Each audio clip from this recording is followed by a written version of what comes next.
గౌరవ మర్యాదలు కాపాడేందుకు కృషి చేస్తానని హామీ ఇస్తున్నాను. నాకు అప్పగించిన బాధ్యతలను సక్రమంగా నిర్వర్తించేందుకు కృషి చేస్తానని మనస్సాక్షిగా ప్రమాణం చేస్తున్నాను.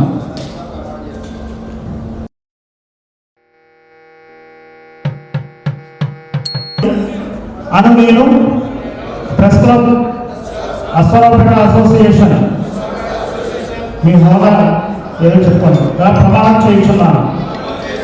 క్లబ్ నియమ నిబంధనలను పాటిస్తూ క్లబ్ గౌరవ మర్యాదలను కాపాడేందుకు కృషి చేస్తాను అని హామీ ఇస్తున్నాను. క్లబ్ మీ హోదా నాకు అప్పగించిన బాధ్యతలను సక్రమంగా నిర్వర్తించేందుకు కృషి చేస్తానని ప్రమాణం చేస్తున్నాను. అలా జరిగింది. తర్వాత మాకు తాటి వెంకటేశ్వరరావు కూడా ఏ మాట కామని చెప్తే ఎప్పుడైనా సరే మేము వెళ్తే ఆనందంగా సంతోషంగా చక్కగా సొంత మనుషుల్లాగా చూసుకుని ఎప్పటికైనా సరే మా హయాం నేనున్నా మీకు స్థలాలు ఇప్పిస్తానని ఆ రోజు మాట ఇచ్చారు. మొన్న కూడా చెప్పారు, నేను పదవిలో ఉన్నా లేకపోయినా మీకు స్థలాలు ఇప్పించే బాధ్యత నాది. ఒక్కళ్ళకి కాదు, అందరికీ స్థలాలు ఇప్పిస్తా. ఏ రకంగా ఇప్పిస్తారో మీకు అనవసరం. ఆ మాట మనిషి నిజంగా స్థలం ఇవ్వకపోయినా ఇచ్చినంత ధైర్యం ఇచ్చింది. ఎప్పటికీ మేము మర్చిపోలేము. అట్లాగే మా సభ్యులు ఎవరైతే ఉన్నారో అందరూ క్రమశిక్షణగా మంచిగా విధి విధానాలు తెలిసి 10 మందిని మంచి దారిలో నడిపించేటటువంటి యూనియన్ మాది. మా యూనియన్కి ఏ కష్టం వచ్చినా రాజకీయ నాయకులు కావచ్చు, అధికారులు కావచ్చు, ప్రతి ఒక్కళ్ళు మాకు అండగానే ఉన్నారు. ఇంకా చేసిన కార్యక్రమాలు చాలా ఉన్నప్పటికీ సమయాభావం వల్ల వాళ్ళు వెళ్ళిపోవాలని చెప్పలేకపోతున్నాము. సరే, ఈ అవకాశం ఇచ్చినటువంటి పెద్దలందరికీ కూడా పేరు పేరున కృతజ్ఞతలు తెలియజేస్తూ నా ఈ ప్రసంగాన్ని ముగిస్తున్నాను. అలాగే ఈ నూతన కార్యవర్గం ఏర్పడింది. నూతన కార్యవర్గం యొక్క కార్యాచరణను ఒక్క నిమిషంలో అధ్యక్షుల వారిని వివరించవలసిందిగా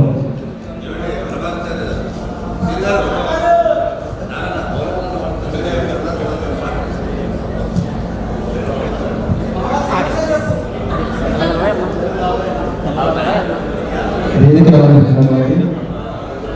మా ప్రెస్ క్లబ్ 7వ మహాసభ నూతన కార్యవర్గ ప్రమాణ స్వీకారానికి ఇచ్చేసిన ముఖ్య అతిథి శ్రీ గౌరవనీయులు జారి ఆదినారాయణ గారికి, అలానే సమయమావాళ్ళందరి పేరు చెప్పలేకపోతున్నాం. అతిథి మహారాజులందరికీ మా ప్రెస్ క్లబ్ అశ్వరావుపేట అసోసియేషన్ తరఫున ప్రత్యేక ధన్యవాదాలు తెలుపుకుంటా ఉన్నాం. సమస్యలు మనం వినియోగించాల్సిన అవసరం లేదు, ఎందుకంటే మనకు ప్రస్తుతం ఉన్న ఎమ్మెల్యే గారు ఆయనకి ప్రతి సమస్య మీద స్పష్టమైన అవగాహన ఉంది. మన సమస్యల్ని కూడా ఆయన పూర్తిగా అవగాహనతో ఉన్నారు. కాబట్టి పెద్దలు రామారావు గారు చెప్పారు, మనకున్న చిన్న చిన్న సమస్యల విషయంలో కూడా ఎప్పుడు ఏదైనా ఆయన స్పందిస్తూనే ఉన్నారు. కాబట్టి ఆయనని మనం ప్రత్యేకంగా అడగాల్సిన అవసరం లేదని నేను భావిస్తున్నా. అలానే 2009 నుంచి ఈ అశోకాపుర ప్రెస్ క్లబ్ అసోసియేషన్ చాలా ఉన్నతమైన విలువలతో జర్నలిజ పాత్రికేయ విలువలను కాపాడుతూ సీనియర్ పెద్దలందరూ ఈ ప్రెస్ క్లబ్ ముందుకు నడిపించడంలో సక్సెస్ అయ్యారు. గతంలో పనిచేసిన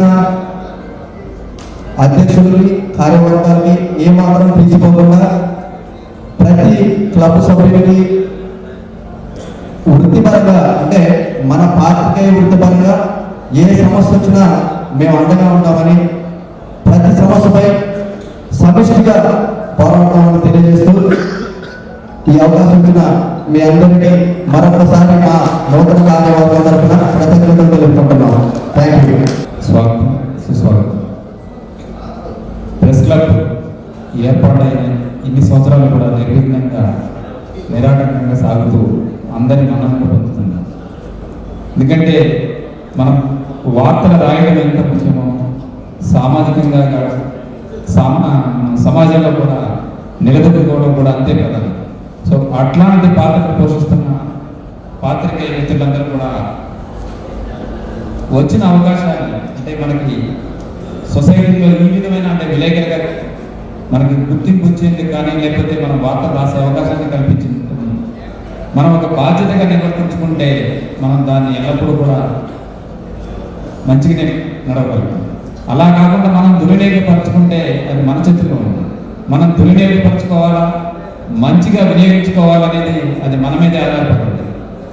మరొక విషయం ఏంటంటే, ఇందాక మిత్రులు రమేష్ గారు చెప్పినట్టు సోషల్ మీడియా వచ్చిన తర్వాత కొన్ని అవాస్తవాలని మీమాంసలో మనం, అంటే మన పబ్లిక్లోకి సమాచారాన్ని ఇస్తున్నాం.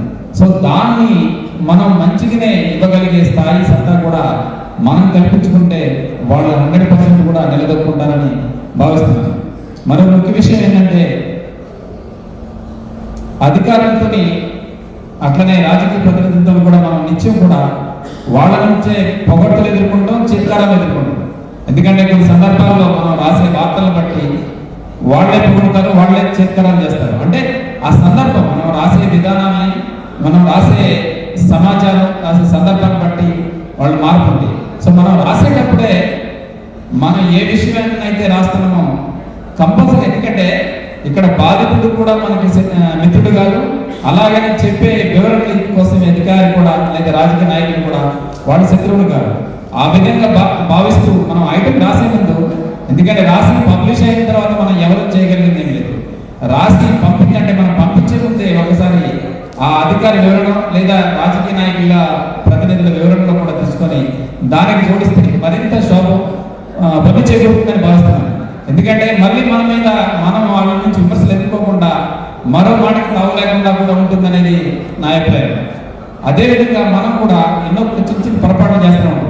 ఆ పొరపాట్లు కూడా అట్లాంటి కూడా వాళ్ళు పెద్ద మనసుతో కూడా మనం స్వీకరించి మనల్ని కూడా ఇబ్బంది లేకుండా మనం చూసుకునేందుకు అవకాశం ఉంటుంది.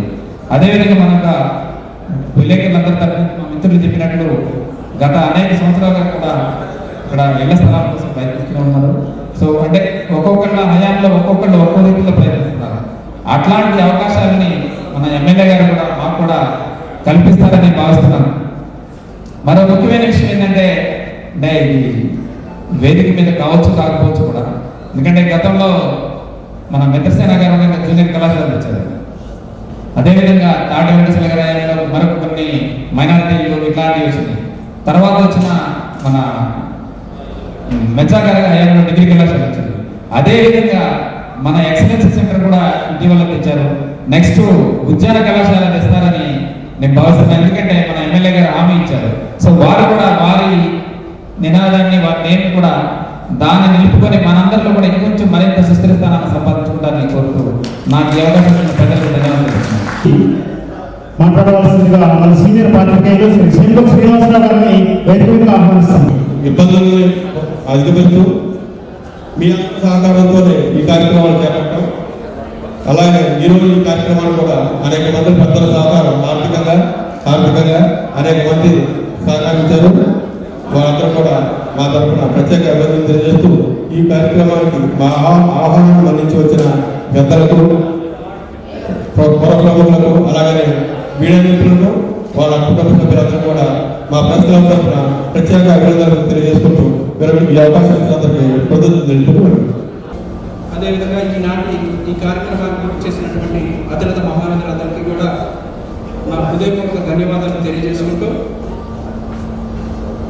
జర్నలిజం అనేది కొత్తగా స్వాములు ఏ కార్యక్రమమైనా ఎవరినైనా సరే ఇన్వైట్ చేసినట్టు కానీ వారి మీదటువంటి ప్రసంగాలు చేసేటప్పుడు కానీ ఏ ఒక్క చిన్న తప్పు తొడుగునా కూడా వారు హట్ అయ్యే అవకాశాలు ఎప్పుడూ ఉన్నాయి. మన గురుస్థానం నుండి అశ్వరావుపేట నియోజకవర్గ స్థాయికి ఒక ఎమ్మెల్యేగా ఎదిగి కాంగ్రెస్ పార్టీకి తొలి విజయాన్ని సాధించి పెట్టినటువంటి మన గౌరవ ఎమ్మెల్యే గారు శ్రీ జారి ఆదినారాయణ గారిని ప్రెస్ క్లబ్ గురించి మాట్లాడాల్సిందిగా కోరుతున్నాం.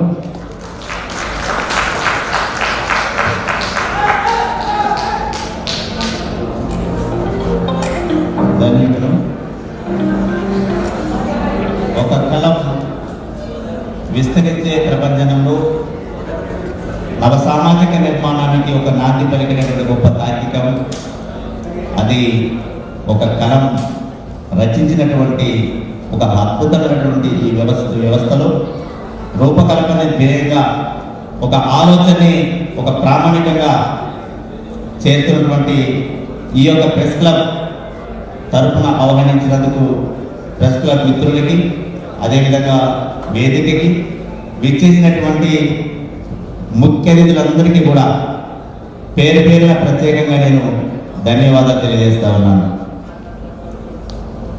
మీడియా అనేది ప్రజలకి, ప్రభుత్వానికి ఒక వారధిగా ఉంటూ ఎక్కడ ఏ సమస్య ఉన్నా పలానా సమస్యని వెలిగితేటటువంటి గొప్ప ఆలోచనతో రచించినటువంటి గొప్ప తార్కికం మనిషిలో దాగున్నటువంటి ఒక సృజనాత్మక శక్తిని వెలికి తీయడంలో కానీ అనేక కోణాల్లో ఒక రూపకల్పన చేయడంలో ఒక మీడియా మిత్రులు చేసేటటువంటి అవిరళ కృషి చాలా అద్భుతం. ఎందుకంటే నా జీవితంలో కూడా ఒకనొక సందర్భంలో నేను ఈ సమాజానికి జారి ఆదినారాయణ అనే తను అనేది పరిచయం చేసింది మీడియాని. నేను 2003 మొట్టమొదటిగా నేను సున్నపట్టి ఆశ్రమ స్కూల్లో ఒక పీడిగా నేను ఉద్యోగం వచ్చిన తర్వాత గత ఉన్న 2003 నుండి 2007 వరకు వార్షిక సంవత్సరంలో మధ్యకాలంలో ఒక మీడియా మిత్రులు నా దగ్గరికి నేను చేస్తున్నటువంటి కార్యక్రమాన్ని ఈ సమాజానికి పరిచయం చేసి అందులో భాగంగా ఎక్కడో మారుమూల ప్రాంతంలో ఉన్నటువంటి సున్నపట్టిలో ఒక ఉపాధ్యాయుని ఈ సమాజానికి పరిచయం చేయటంలో అది ఇక్కడ మీడియా మిత్రులు ఉన్నటువంటి కృష్ణారెడ్డి గారు ఆనాడు ఈనాడు మిత్రులు వారు ఆ రోజు పనిచేస్తూ ఉన్నప్పుడు నా దగ్గరికి వచ్చి ఆ రోజు నేను చేస్తున్నటువంటి కార్యక్రమాన్ని ఈ సమాజానికి పరిచయం చేయటం వల్ల ఘనపాటి పీటీ అనేది ఒక అద్భుతమైన వార్డును రాసి నన్ను ఈ సమాజానికి ఆ పత్రిక ముఖంగా నన్ను ఆ రోజు పరిచయం చేయటం వల్ల ఏదైతే ఘనపాటి పీటీ అనే ఒక ఆర్టికల్ ఏదైతే ఉందో దాన్ని నేను 2014లో నేను ఉద్యోగానికి రాజీనామా చేసిన తర్వాత నా యొక్క బయోడేటాలో మొట్టమొదటి పేజీ నేను దాన్ని పెట్టాను. ఘనపాటి పీటీ నాకేమో నేను బ్యాక్గ్రౌండ్ ఏమి ఉండలే ఆ రోజు రాజకీయంగా, కానీ ఉపాధ్యాయ వృత్తిలో ఘనాపాటి పీఈటీ అనే ఒక వార్డెన్ ఒక ఏదైతే మీడియా మిత్రులు రాసినటువంటి ఏదైతే ప్రెస్ దొరికినటువంటి ఆర్టికల్ ఏదైతే ఉందో అది ఆ రోజు మొట్టమొదటి ప్రామాణికంగా నన్ను టిక్కు కొట్టడం వల్ల ఘనాపాటి పీఈటీగా మీరు ఉపాధ్యాయులకు అద్భుతాలు సృష్టించారు అనే ఆలోచనతో అది కూడా నాకు ఆ రోజు టికెట్ ఇవ్వడంలో కూడా బీఫామ్ ఇవ్వడంలో కూడా నాకు ప్రాథమికంగా ఆ రోజు నాకు ఉపయోగపడ్డది. చాలా సంతోషం అనిపించింది. సరే విద్యార్థి దశలో ఎన్నో కార్యక్రమాలు చేపట్టడం, దేశ విదేశాల్లో కూడా విద్యార్థి దశలో చాలా ప్రాంతాలు తిరిగినప్పటి, అదేవిధంగా ఉత్తమ రాష్ట్రపతి అవార్డు కూడా నేను కూడా 1998 నేను తీసుకున్నా. కానీ సామాజిక సేవలో నాలో ఉన్నటువంటి ఏదైతే ఒక శక్తిని వెలికి తీయాలని ఆనాడు ఒక మీడియా మిత్రులను బయటకు తీసుకురావడం, అనేక సంక్షేమ కార్యక్రమాల్లో అదేవిధంగా అనేక సేవా కార్యక్రమంలో దేశ విదేశంలో కూడా నా ప్రాతినిధ్యాన్ని ఈ దేశం నుండి నేను పార్టిసిపేషన్ చేయడంలో కూడా అది మీడియా ద్వారానే నేను అనేది ఒక పత్రిక ఏదైతే రాసినటువంటి పదం ఏదైతే ఉందో నన్ను గుర్తు చేసినటువంటి ఒక ఏకైక వ్యక్తి మీడియా. అది ఒక మంచి ఆలోచనతో చేసేటటువంటి కార్యక్రమం. కాబట్టి ఈ రోజుకి సరే 10 ఏళ్ళు రాజకీయాల్లో ఎన్నో కష్టాలు పడి ఎక్కడ కానీ నేను తిరుగుతున్న సందర్భంలో ఏ మీడియా మిత్రుల నుంచి కూడా నా దగ్గరకు వచ్చి ఎప్పుడు నన్ను ఒత్తిడి చేసింది లేదు. అన్న నీ సర్వీస్ బాగుంది, నీ వాళ్ళనే చేయాలి అనే ఆలోచనతో వెన్నుతట్టు నన్ను లేపారు. మీ యొక్క సామాజిక సేవ బాగుంది అనేది నన్ను వెన్నుతట్టు లేపారు. ఈ సమాజానికి నేను ఏం చేస్తానో అనే ఆలోచన మీ దగ్గరికి వెల్లడించిన తర్వాత మొట్టమొదటిగా ప్రెస్ క్లబ్ ఓపెనింగ్ అప్పుడు నన్ను గత 7 సంవత్సరాల క్రితం నన్ను మొట్టమొదటిగా సరే ఆనాడు ఎమ్మెల్యేగా అందరికంతా గౌరవించడం లేదో కానీ నన్ను మాత్రానికి ఆ రోజు ప్రెస్ క్లబ్గా మీరు మొట్టమొదటిగా ఒక తార్కికంగా మంచి ఆలోచనతో చేపట్టినప్పుడు నన్ను చాలా అద్భుతంగా మీరు ఆహ్వానించినప్పుడు ఆ రోజు మీరు నాకు ఒకటే మాట్లాడినారు, రామరామ మాట్లాడుతూ నీకు భవిష్యత్తు ఉందన్న అని ఆ రోజు నన్ను అందరు కూడా ఆశీర్వదించారు. అందరు ఆశీర్వదించారు. దాంట్లో భాగంగా మీరు అందించినటువంటి ఆశీర్వచనాలు, మీరు దీవించినటువంటి చల్లని చూపు, మీ అందరి ఆలోచనకు అనుగుణంగా ఈరోజు ఒక ఎమ్మెల్యేగా మీరు ఆశించినటువంటి విధంగా చేయలేక తపనతో నేను అనునిత్యం ప్రజల్లో వెళుతున్నటువంటి విధానాన్ని నాకు మీరు గుర్తు చేస్తూ అది తప్పు అని మీడియా ప్రకటన చేస్తా ఉన్నారు. నా గురించి మీరు రాసినప్పుడు నేను కూడా పేపర్ చదివినప్పుడు దానిలో ఉన్నటువంటి వాస్తవాల పరిగణనలో తీసుకున్నాను. ఎక్కడ కూడా ఎవరైనా నా గురించి రాసినప్పుడు నేను ఎప్పుడు కూడా మీడియా మిత్రులు ఉందని ఎప్పుడు ప్రశ్నించలే. ఎందుకంటే వాస్తవాలు మీరు ప్రచురిస్తారు. ఆ వాస్తవాల్లో ఏది వాస్తవం తెలుసుకుంటా, ఏది వాస్తవంగా తెలుసుకుంటా నేను నడవటానికి ఇది మంచి సుగమమైన మార్గంగా మాత్రమే భావిస్తూ నేను ప్రయాణం చేస్తాను తప్ప ఎక్కడ కూడా మీరు నా గురించి రాసినప్పుడు మంచి రాసినా ఏది రాసినా కానీ అందులో మాత్రానికి మీరు నన్ను గుర్తు చేస్తూ ఈ సమాజానికి నేను ఏం చేయాలో నన్ను మీరు గుర్తు చేస్తూ ముందుకు తీసుకెళ్తా ఉన్నారు.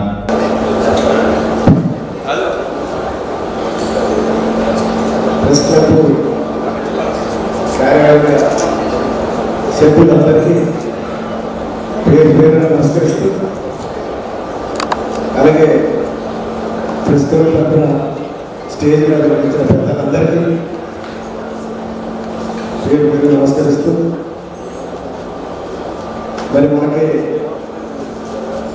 ప్రెస్ క్లబ్ ఆనందం ప్రారంభించి చాలా మనకి తెలుసు. కాబట్టి మరి ప్రజల్లో జరిగే అన్ని రకాల ప్రింట్ మీడియా మరి ఎలక్ట్రానిక్ మీడియా కూడా ప్రజల తరఫున ఎంతో ఈ 10 సంవత్సరాల్లో చాలా చక్కగా ఏర్పాటు చేశారు. ఆ రకంగా మన అధ్యక్షుడు వారు అప్పారావు గారు, అంతకుముందు మన హరీష్ గారు, అంతకుముందు మన మౌలలి గారు, ఈ అందరి ఆధ్వర్యంలో అలాగే రామారావు గారు మరి ముందరు మరి రాజకీయ నాయకులు అందరూ చూస్తున్నారు. ఆ రకంగా మీ అందరికీ మరి ఏమన్నా వేరే ప్రోగ్రాం కాబట్టి మీరు క్షమించాలని కోరుకుంటూ ఈ కమిటీ అందరికీ కార్యవర్గ సభ్యులందరికీ పేరు నమస్కరిస్తూ సెలవుస్తుంది. మీడియా అంటే ఒక మంచిని ప్రోత్సహించడం,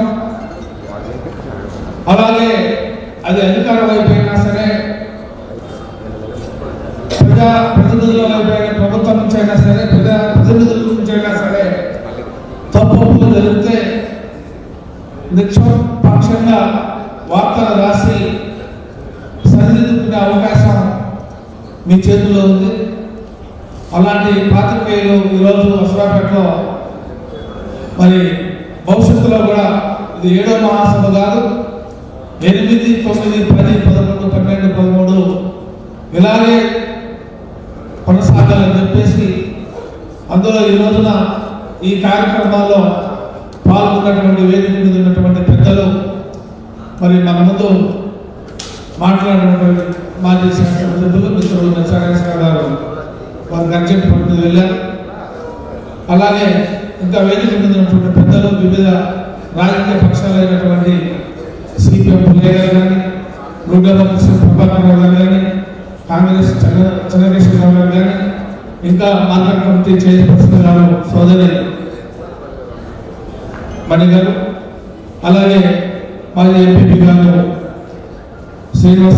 శ్రీరామూర్తి గారు, ఇంకా మీడియా పెద్దలు, అలాగే పట్టణంలో ఉన్నటువంటి ప్రముఖులు, మండలంలో ఉన్నటువంటి ముఖ్య వివిధ రాజకీయ పార్టీ పెద్దలు అందరూ వీళ్ళని ఆశీర్వదించడానికి వచ్చినటువంటి సోదరులందరికీ కూడా హృదయపూర్వకంగా నమస్కారాలు తెలియజేస్తూ మరి భవిష్యత్తులో కూడా మీ ద్వారా మంచి వార్తలు ప్రజలు చదవాలని, చదివిస్తారని, ఇంకా మా నుంచి కూడా సహాయ సహకారాలు ఇంకోటి నాకు ఆలోచన వచ్చింది.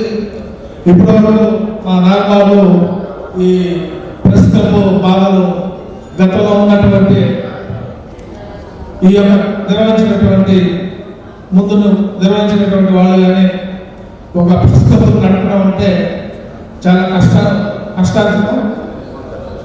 నియోజకవర్గంలో అసలాపేటలో ఒక మంచి అధికారుల ద్వారా నేను కూడా మీ తరఫున వచ్చి అది కలెక్టర్ గారి దగ్గరక, మంత్రుల దగ్గరక, ఎంఆర్ఓ దగ్గరక రమ్మంటే ఒక స్థలం, ప్రెస్ క్లబ్కి స్థలం మనం అడిగి ఉందా? ప్రెస్ క్లబ్ స్థలం ఉందా? అప్పగారు మరి ఉందని ఊపుతున్నారు లేదు. మరి ఆ స్థలాన్ని మనం ఎక్కడైనా ఒక చోట పర్మనెంట్గా నిర్మాణం చేయడానికి మీరు స్థలం అధికారుల నుంచి సంపాదిస్తే దానికి సహాయ సహకారాలు నా వంతు మీరు ఆశించిన దానికంటే ఎక్కువగానే ఉంటుందని ఈ సందర్భంగా నేను హామీ ఇస్తా ఉన్నాను. మరి భవిష్యత్తులో కూడా ఈ యొక్క నూతన కమిటీ మంచి పేరు గతంలో ఉన్నటువంటి అధ్యక్షుడు కార్యదర్శులు కమిటీ ఏ రకంగా పనిచేసిందో వారికంటే ఎక్కువ పనిచేయాలని చెప్పేసి ఈ సందర్భంగా కోరుకుంటూ ఈ అవకాశం కల్పించినటువంటి ప్రశ్న సోదరులకి, పెద్దలకి మా హృదయపూర్వక నమస్కారాలు. జై హింద్.